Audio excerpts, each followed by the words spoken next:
Good morning. I want to share a little bit with you from my training with the Women of Jaws yesterday, Journalism and Women Symposium in Roanoke, Virginia.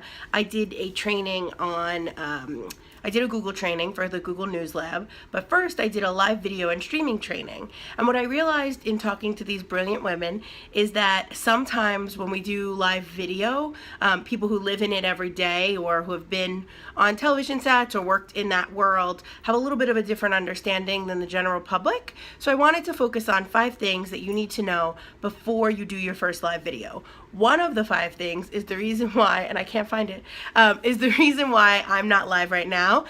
1, your Wi-Fi signal has to be superb.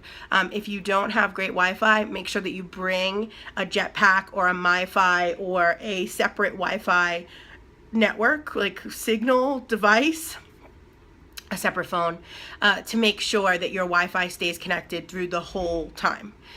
2, clean your phone. Cleaning your phone may not be, you may not think about it, but if you're going to do a talking head video, you need to clean the camera on the front of your phone, not necessarily the back of your phone. You should clean the camera on the back of your phone in case you decide to flip around, but you should always clean the camera on the front of your phone because that is actually the most dirty camera because it touches your face and there's makeup and sweat and, you know, all the things, and it touches your hands, and just think about what you touch all day and then you touch your phone. So you want to make sure that that's clean before you do a video.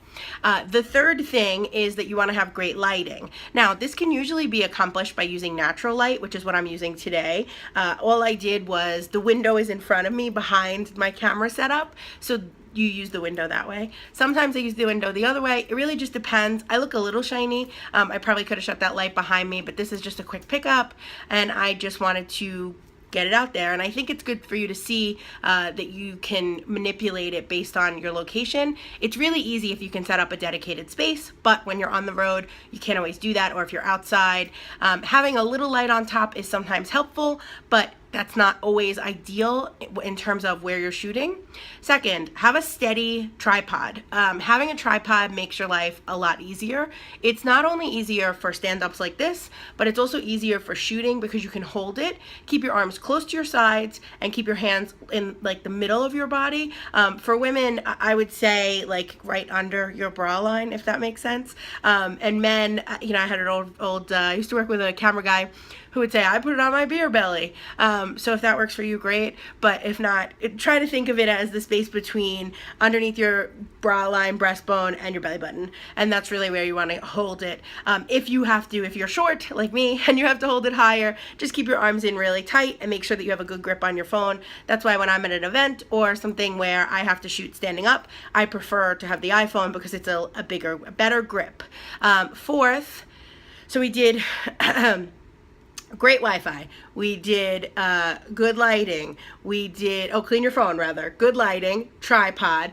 And now the only other thing that you have to think about is the content. So if you are going to have a timer, it's best to have a timer as close to the camera as possible. So underneath instead of above, or to the right or left. Because right now I'm looking at my timer on my phone, and now I'm looking back into the eye of the camera, and it's better to have it closer to the eye of the camera. Also, content, if you're going to put up a script, I would make it bullet points, and again, put it right behind where the eye of the camera is so that you can make sure that you're keeping your gaze on your viewers at all times. I hope that helps, and remember, it's really easy. Don't get intimidated, because at the end of the day, if you hate the video, you can delete it. So there's always a way to correct your mistake, and I hope you have a lovely Sunday, and I'll be back tomorrow morning from Lexington, Virginia, before I head out to Washington and Lee. Have a great day, and I hope you have a great Halloween weekend. Talk to you soon. Bye.